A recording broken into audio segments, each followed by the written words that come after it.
buka puasa. Apa hikmahnya bulan Ramadan buat mereka?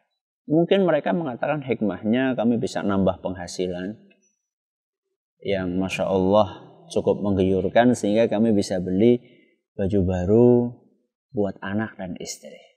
Itu kira-kira hikmah menurut para penjual kelapa muda. Kalau hikmah menurut para pegawai apa? Mungkin di antara mereka mengatakan hikmahnya Ramadan jam kerja jadi lebih sedikit. Kita berangkat lebih siang, pulang lebih asik. Itu kira-kira mungkin menurut sebagian para pegawai hikmahnya dari puasa di bulan Ramadan adalah seperti itu. Kalau anak-anak sekolah mungkin juga tidak jauh beda dengan para pegawai ya. Yang mereka juga sama, berangkatnya agak siang, pulangnya agak gasik. Terus kalau penjahat itu mungkin dia juga menganggap ada hikmahnya juga puasa di bulan Ramadan. Hikmahnya mungkin menurut dia jam kerja dia itu bisa dipindah ke malam hari karena siang harinya mungkin dia lemes karena dia berpuasa, itu pun kalau dia berpuasa. Hikmah-hikmah yang tadi disebutkan di atas tentunya adalah hikmah yang dalam tanda kutip ya, hikmah dalam tanda kutip yang bersifat duniawi. Hanya kepentingan duniawi yang dipikirkan oleh orang-orang tersebut.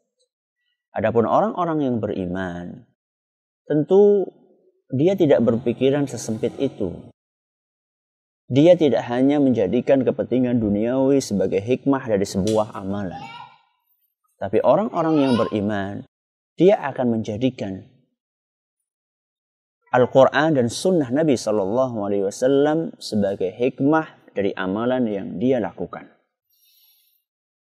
Yang itu bersumber dari firman Allah Subhanahu wa Ta'ala yang sering kita dengar dan sering diulang-ulang oleh para khatib, apalagi di bulan Ramadan.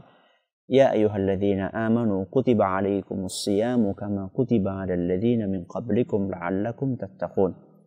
Wahai orang-orang yang beriman, telah diwajibkan atas kalian berpuasa sebagaimana orang-orang sebelum kalian la'allakum tattaqun, agar kalian bertakwa.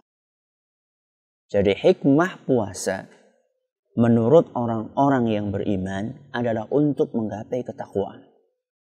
Nah, sekarang ketakwaan itu kan sifatnya sangat luas. Kata para ulama, takwa itu adalah menjalankan perintah Allah dan menjauhi larangannya. Termasuk di antara larangan yang sangat jelas adalah korupsi. Aneh memang di zaman kita ini, banyak sekali korupsi dilakukan bukan hanya oleh orang-orang yang jauh dari agama. Bahkan di zaman kita ini, korupsi ini telah mewabah ke dalam diri orang-orang yang dekat dengan agama. Bahkan diustadkan oleh masyarakatnya. Tentu ini sesuatu yang sangat memprihatinkan. Kalau kita tanya mereka orang-orang yang berkorupsi, baik yang dekat dengan agama maupun yang tidak dekat dengan agama, apalagi yang dekat dengan agama, kita tanya sama mereka, kalian puasa enggak sih di bulan Ramadan? Tentu mereka akan mengatakan, iya kami berpuasa. Bahkan mungkin mereka marah ketika ditanya, kalian puasa atau enggak? Jelas kami puasa, emang saya bukan muslim. Tapi apakah puasa yang dia lakukan itu telah membuahkan ketakwaan? Kalau misalnya dia masih puasa, kalau dia puasa, sudah puasa, tapi masih korupsi, berarti ada sesuatu yang keliru dalam puasanya. Nabi kita SAW bersabda, kullu amali ibni Adam lahu illa siyama, fa innahu li wa ana ajzi bihi. Kata Nabi SAW, seluruh amalan Bani Adam itu adalah milik dia, kecuali puasa. Adapun puasa, kata Allah Subhanahu wa ta'ala, Nabi SAW, fa innahu li. Ini dalam sebuah hadis qudsi. Kata Nabi SAW, Allah Subhanahu wa ta'ala berkata, fa innahu li, sesungguhnya puasa itu adalah milikku, wa ana ajzi bihi, dan akulah yang akan memberikan pahala atas puasa tersebut. Jadi di sini Nabi SAW melalui Nabi SAW menyampaikan firman Allah Subhanahu wa Ta'ala, menjelaskan tentang sebuah keistimewaan yang dimiliki oleh ibadah puasa yang itu tidak dimiliki oleh ibadah yang lainnya. Apa itu?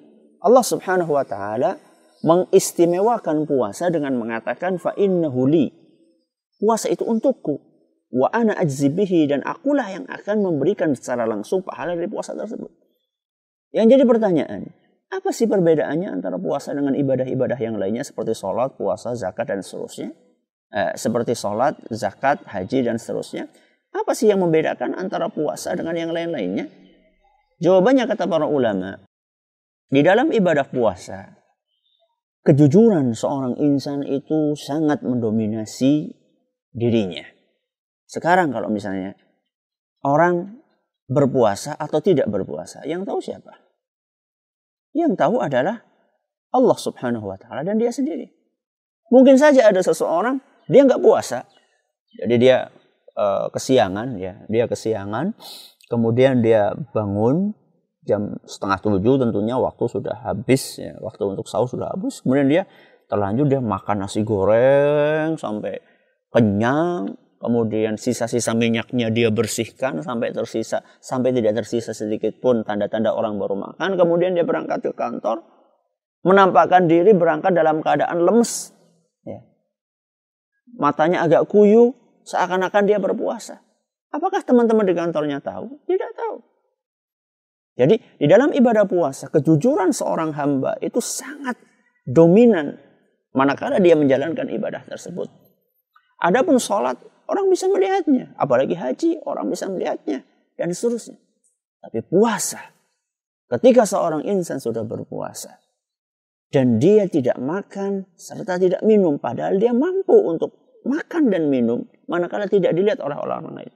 Sebenarnya di sini kita sedang digebleng oleh Allah Subhanahu wa Ta'ala agar kita itu jujur, ikhlas di dalam menjalankan ibadah kepada Allah Ta'ala.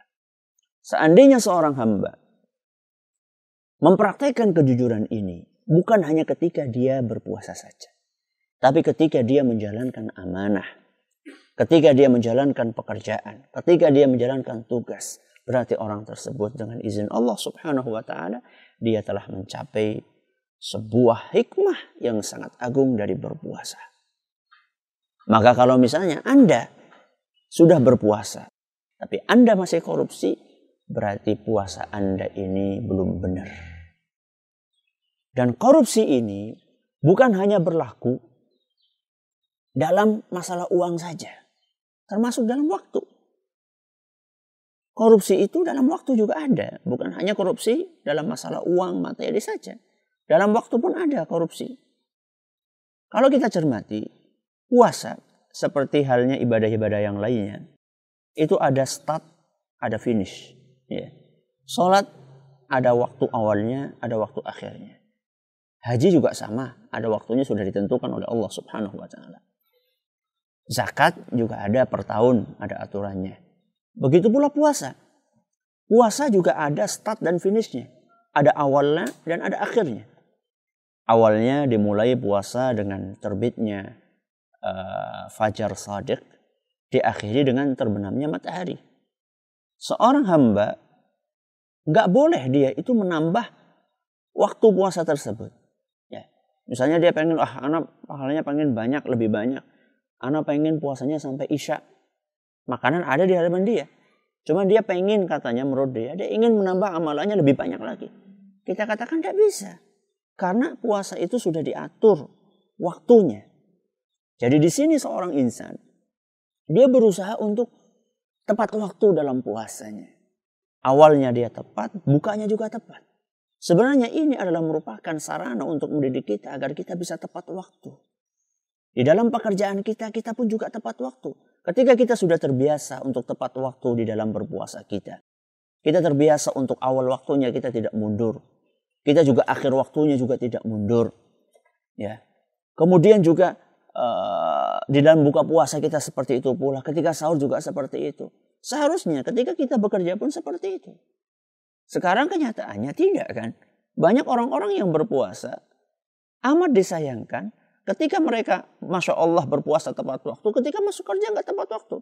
Seharusnya masuk jam 7, dia berangkatnya jam 8. Seharusnya pulangnya jam 2, dia pulangnya jam 12. Korupsi waktu dia. Tapi anehnya giliran dia minta hak, giliran dia ingin mendapatkan gaji, anehnya dia nggak mau di-korting gajinya. Ketika masuk waktu, ketika masuk bekerja dia minta di-korting, ya. Ketika mendapatkan gaji nggak mau di-korting. Itu kan curang. Seperti yang dikatakan oleh Allah Subhanahu wa taala dalam surat Al-Mutaffifin, wailul lil mutaffifin alladzina idza iktalu 'alan nasi yastawfun wa idza kaluhum aw wazanuhum yukhsirun. Celakalah orang-orang yang curang. Siapakah mereka orang-orang yang curang? Orang-orang yang curang adalah orang-orang yang apabila mereka menimbang buat orang lain, dia berbuat curang. Tapi ketika dia minta ditimbang sama orang lain, dia pengen